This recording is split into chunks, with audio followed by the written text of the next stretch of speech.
Economic systems can sometimes project a powerful illusion of stability on the surface, while completely hollowing out from the inside. This dual-axis chart tracks Nepal's multidimensional poverty index. Since 2006, the rate of severe deprivation dropped from nearly 60% to just 20%, lifting almost 10 million people out of absolute poverty. But that success masks an extreme wealth concentration. Look at the right axis. Over the exact same period, Nepal's wealth Gini coefficient spiked to a staggering 0.74.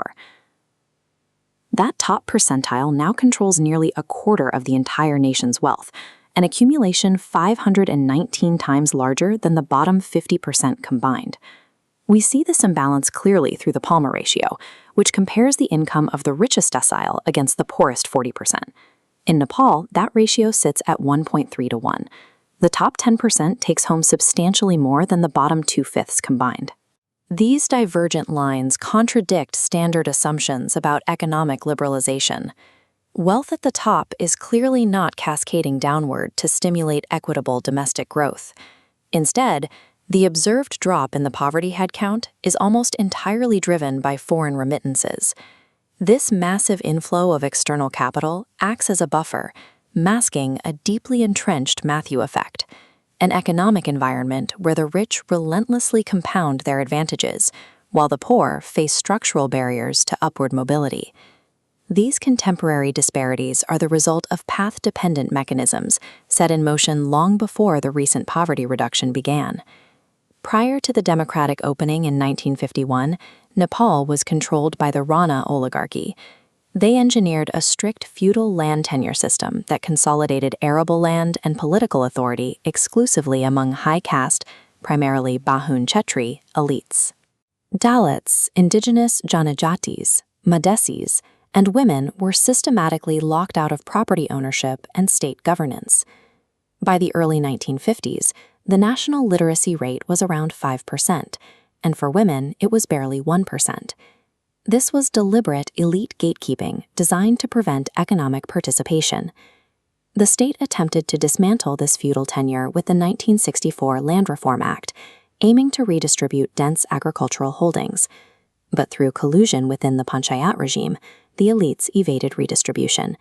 The traditional monopolies on land remained firmly intact.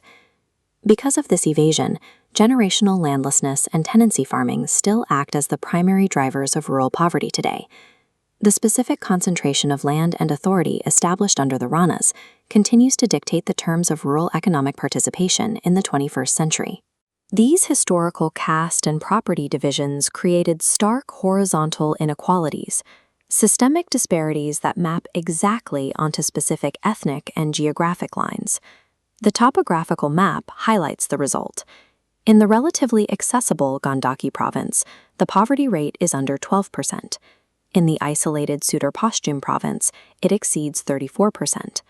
The harsh, mountainous terrain of the Midwestern hills compounded historical state neglect, severely limiting infrastructure and physical mobility. In these isolated regions, untouchability practices and bonded labor thrived, ultimately serving as the direct catalyst for the 1996 Maoist insurgency.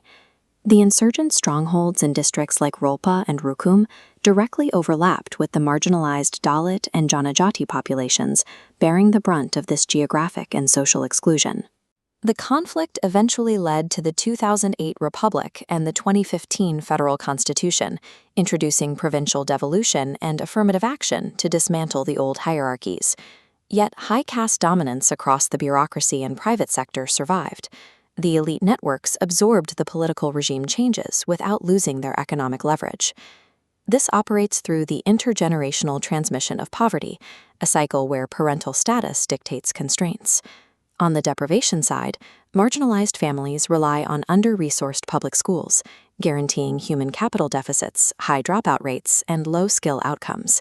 Without inherited land, they cannot access formal credit, falling into high-interest debt traps that demand asset liquidation. On the accumulation side, land-owning elites bypass state failures entirely by enrolling their children in private institutions.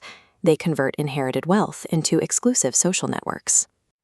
This social capital dictates state policy, insecures formal credit, allowing them to continuously acquire appreciating assets.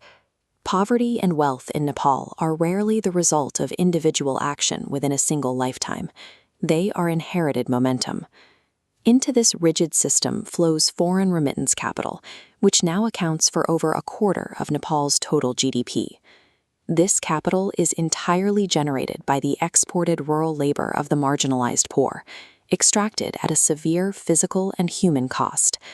When these funds reach the poorest households, they are immediately absorbed by baseline survival, purchasing food, healthcare, and buffering climate shocks. But when better-off households receive remittances, they deploy them into productive investments, purchasing land and compounding wealth. When marginalized households spend remittances on goods and services, that capital flows into a retail market dominated by elite-owned firms. With a tax system relying on regressive consumption levies and state contracts captured by the politically connected, this capital recycles back to the top decile. Remittances act as a systemic anesthetic. They keep the poorest demographics alive, but they accelerate the rate at which elites consolidate the country's permanent assets. The initial statistical paradox we observed, poverty falling rapidly while wealth heavily concentrates, is exactly how extractive growth operates under elite capture. Without dismantling this architecture, the cycle of the rich accumulating and the poor declining is a mathematical certainty. Breaking the trap requires aggressive, progressive land reform and direct asset transfers to marginalized communities to build foundational collateral. It demands universal, high-quality public education with strict caste-sensitive targeting to eliminate the inherited human capital deficit. And it requires rigid anti-corruption frameworks to sever the rent-seeking capabilities of the elite contractor-politician networks.